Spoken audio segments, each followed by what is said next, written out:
La compétence que j'ai dû développer pour faire grandir mon entreprise, je dirais qu'à la base, c'était surtout de gagner en confiance en moi.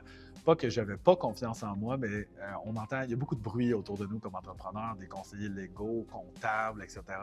Puis de faire confiance à mes idées, de les assumer, puis de l'intégrer dans ma posture de leadership pour être en mesure de engager les gens avec moi, puis les amener avec moi dans ces projets-là. Fait que je dirais que c'est ça qui a été un déclencheur important.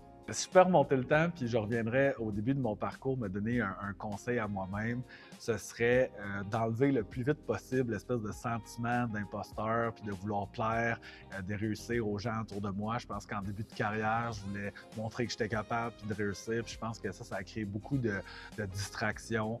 Fait que dans le fond, de faire les choses pour les bonnes raisons, d'être au service de l'entreprise, puis de la croissance. J'ai choisi de m'impliquer à l'EB parce que je crois vraiment à la mission, pour moi, d'investir dans le développement des entrepreneurs qui, eux, à leur tour, investissent dans leur entreprise, font grandir les gens, grandir les entreprises.